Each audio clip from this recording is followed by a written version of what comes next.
Good evening, everyone. So I had seen a couple of different tags that I thought would be fun, and was trying to decide between the tarot throwbacks or the 10 Sephiroth. So I decided to go with the throwbacks because these are a lot of decks that I don't get out very often.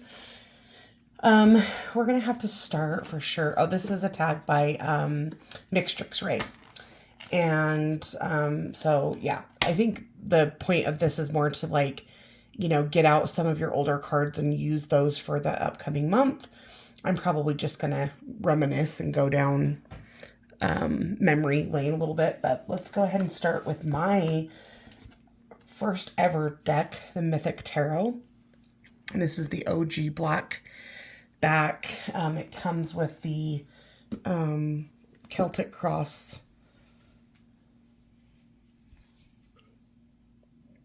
cloth. And I remember I got this. We have a store, or had a store at the time. I believe I was like between 17 and 19. So this would have been like 95 to 97, somewhere in there. And we had a store called Hastings Entertainment Center.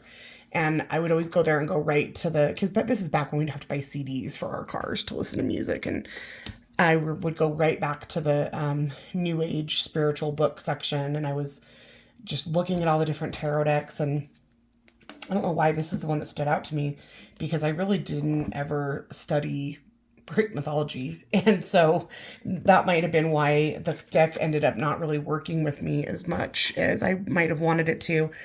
And in the 90s, we were just barely getting dial-up internet, AOL. And actually, our first internet was called Prodigy. And I remember because I had my brother that worked there.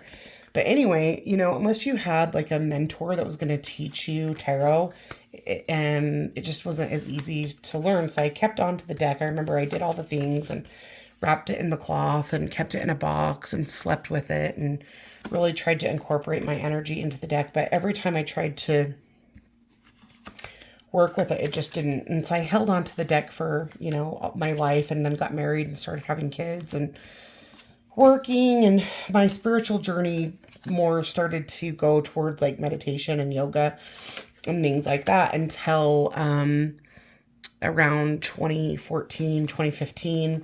I decided after my first husband, Nate, passed away, and I had quit my job to stay home, and I was just needing something to study, needing something to help myself with the grief. And I decided I wanted to try to get back into tarot. And I went to try to find the deck, and I couldn't find it anywhere. We had moved so many times, and we had just moved into this house like literally 3 months after he passed away. And a box of old books and stuff got donated that was in, and I was pretty upset about it. So I went to Hastings again. It was still around, and I went to Hastings and went over to the New Age section like I had done when I was a teenager. And there was this purple box standing out to me, and I had no idea that it was the same deck. Well, it was the same exact deck, but it was the updated in the purple box, and I bought it. Tried to work with it. Once again, it would not work with me. And I had a friend at the time who had just been gifted a regular standard plaid back RWS from her mom for Christmas. And I had told her, hey, I've been trying to get into tarot again too. I'm working with this deck, and I couldn't even remember what it was called. She's like, bring it in. And I tell her, and I was like, yeah, it's the Mythic Tarot. And I was telling her, I guess at the time she thought it was a rare deck, but I think she didn't realize there was the black back and the purple back. But I still paid, I think, around like $45 or something for the purple set. So anyway, she was more into Greek mythology because she was already studying astrology and things like that. So anyway, we traded. I traded her the purple back, and she traded me the plaid back RWS. Well, immediately it just clicked, and I was able to start really actually comprehending tarot. And so that's, I think, why I have such a fondness for RWS, is that it just really worked with me in a way that, the Mythic Tarot never did. Now I have a better understanding, and obviously I just have the basic, I could pretty much read with any tarot deck. it still bothered me that I had lost that connection to my first deck. So I looked and looked and looked, and I finally found one on eBay that was for a reasonable price. So although this isn't my original, like the actual one that I purchased, it still is the original. Copyright on this one is, you can see how yellow the pages look.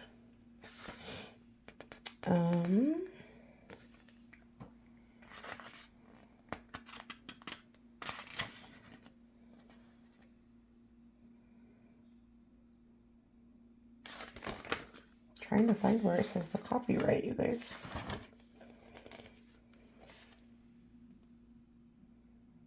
Copyright 1986. So that is my first ever tarot deck, and it definitely fits the bill of hashtag tarot throwback. And it's a great deck, and I'm so happy to have it. And then one of the second decks that after I started working with RWS in like 2015, 16, whenever that was, I really wanted to, I've always been interested in Kabbalah, and so I wanted a deck that had a little bit more of the correspondences with it, and I ended up coming across this deck that's called Tarot of the Spirit by Pamela Eakins. And so I went ahead, and this is an original. I think you can still find this, because I think there's some newer editions, although this one is copyrighted.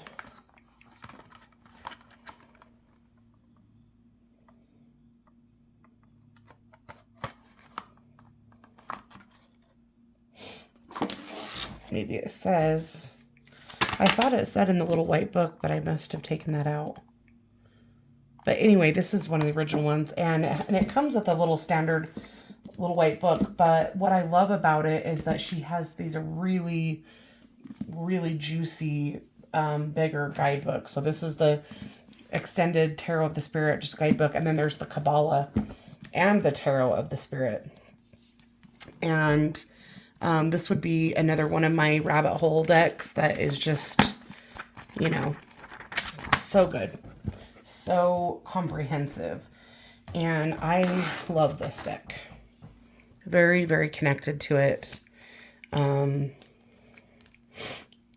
love that the minors have just a little bit of like a guide, because this is more when I would have been transitioning from Oracle. So then I got into Oracle in 2014, 2015. And so this was able to help me kind of transition from Oracle to Tarot.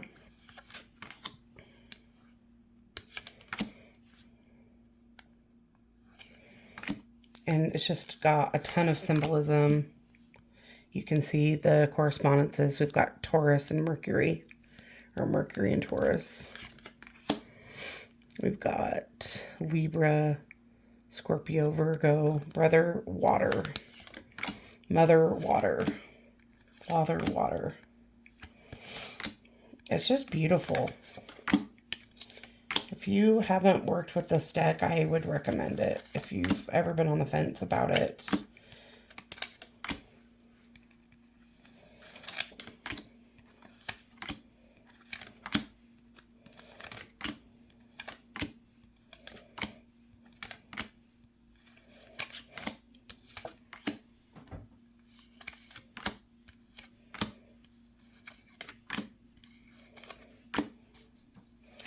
So that one definitely would be coming along with us, and definitely the guidebooks as well. So Tarot of the Spirit. Then one that I was thrifting, and I came across the guidebook for the Ancient Egyptian Tarot by Clive Barrett. And so I was like, shoot, now I got to find the cards. And I had no idea that they would be so hard to find. And they are very coveted, although he has recently launched an updated version of this. So it's available again, as far as I know, or it will be soon. But this is the original. And so it took me about 4 years after I found the guidebook to find the cards. And the cards ended up coming with guidebook as well. So I actually have 2 guidebooks. So if there's anybody out there that ends up having the cards but no guidebook, let me know and I will hook you up with the guidebooks. I have an extra one. Beautiful, beautiful imagery.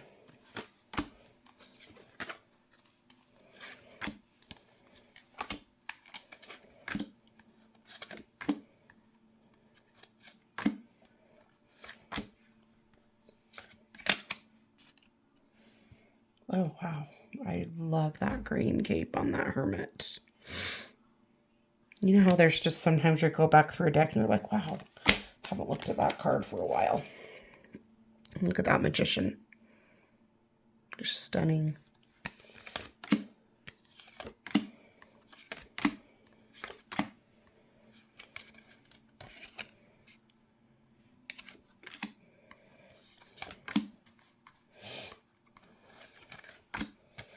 So this one's definitely in on the Tarot Throwback.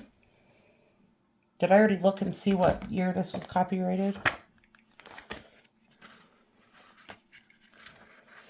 Copyright 1994. So anything 2002 and older is it would be considered like a go. So we'll definitely be bringing this. Then we've got the Ancestral Path Tarot by Julie Cushia-Watts. And I believe this is still available. She had printed it with several different publishers. So I think it had gone out of print at one time. I bought this one probably, I think I did a full unboxing of this when I got it. So US Games reached out to her. And this one is from, I think I purchased it from US Games in 2016 or 2017. Yeah, it says 2019 it was reprinted. Oh, wait. Maybe it was, guess maybe I got it in 2019. I thought it was earlier than that. But I love this deck. Look at that hermit. The Hanged Man in this deck is one of my favorite Hanged Mans ever. And then after hearing Julie's story of how she created this deck, before she was even reading tarot, she started creating the art and then was learning the tarot. And it just is such, she just has an amazing story.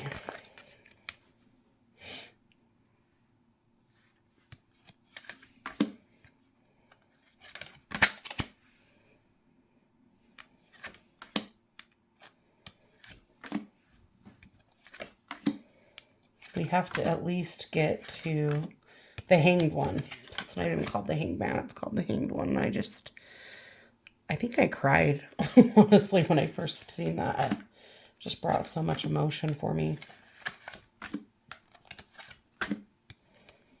And I mean, Julie was doing inclusive decks way before it was, you know, cool and popular, which is just so amazing.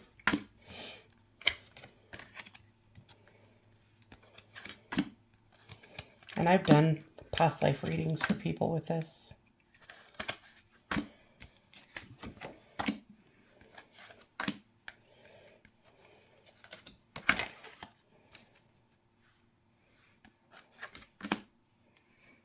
I love that card too.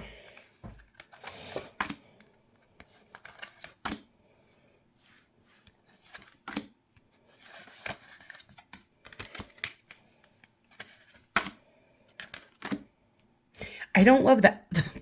I love it, but I don't love it. Like his curly mullet. But you could tell it's a deck that's, and I don't love the double either. That reminds me of the double from Legend with Tom Cruise. So that scares me. But you can tell the art is definitely from that time period. You know what I mean? It's definitely giving 90s.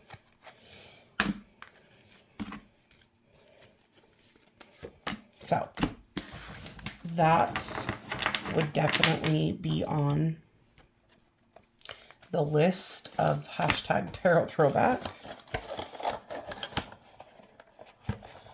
Let's get it back in the box. And these they're just massive cards, but okay. One that I wasn't sure was going to make the cut or not is this Sacred Circle Tarot that I have. And so I went ahead and grabbed it because I'm assuming that it would be, but we're going to have to check the copyright. Plus, this is one that I don't think I've ever shown. Kind of a cool, this is an older Llewellyn deck. So there's like the insert, and then it has like the cards. There's a tuck box in it.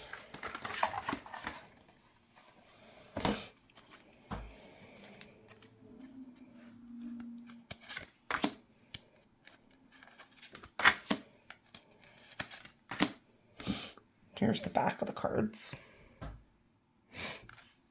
Let's check the guidebook. It's the Sacred Circle Tarot, A Celtic Pagan Journey by Anna Franklin.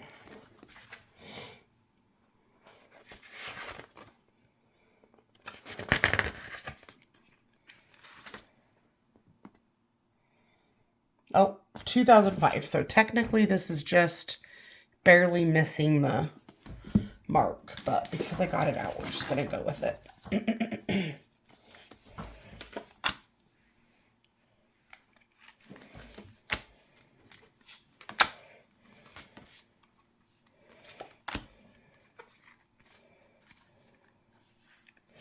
The Lord, the Druid, the Lovers, the Chariot, the Warrior, the Shaman,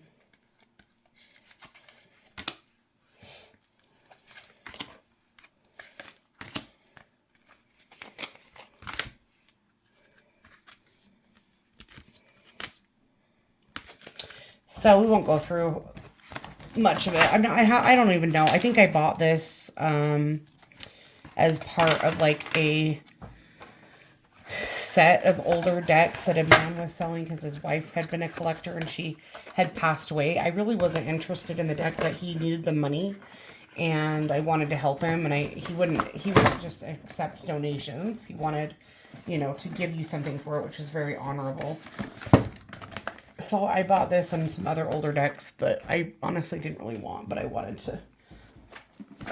to help. The Merry Day Tarot, which I pulled out yesterday for the Tarot in Wonderland. This one is, I believe, was from 97. This is from 1997. Again, I don't care for the back art, but I just think they're so beautiful.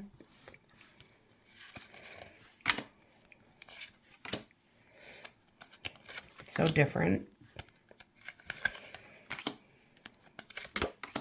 So if I'm remembering correctly, the aces in this are all dragons.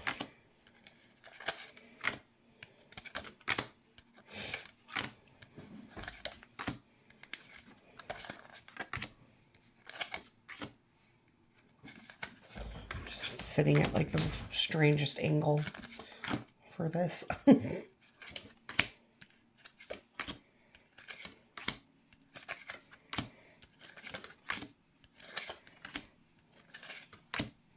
I broke a nail. So wait, let's go back to the ace. So yeah, see, the Ace of Wands is the fire dragon. But this I felt like is also a super duper diverse deck. Very inclusive. And because, you know, I mean, as it should have been, but it's like, it's kind of a trend now, which is a good thing. I'm glad that it's happening. But I don't like when people are doing it just to be, you know, on trend. So the Ace of Cups is the water dragon.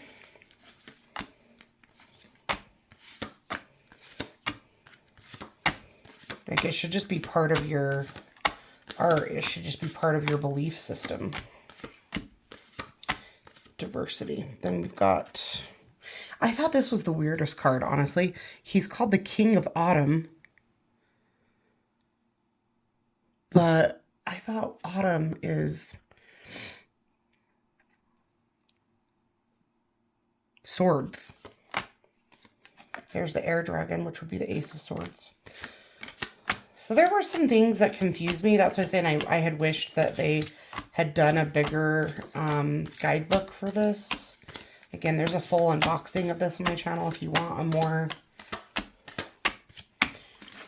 more comprehensive look. You can go to find that. But this is definitely going with us. Hashtag Tarot Throwback.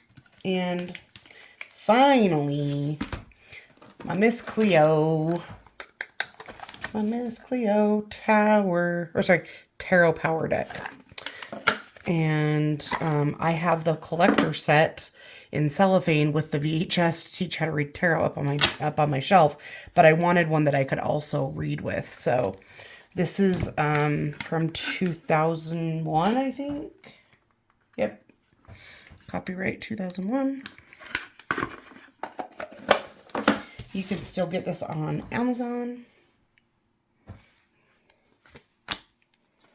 And if anybody here doesn't know, Cleo used to be on like the infomercials after midnight, pulling those tarot cards, slinging those cards. The original hotline reader. So of course she's like my total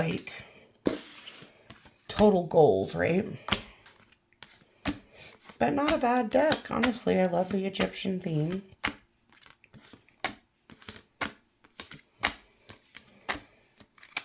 I think the backs are pretty.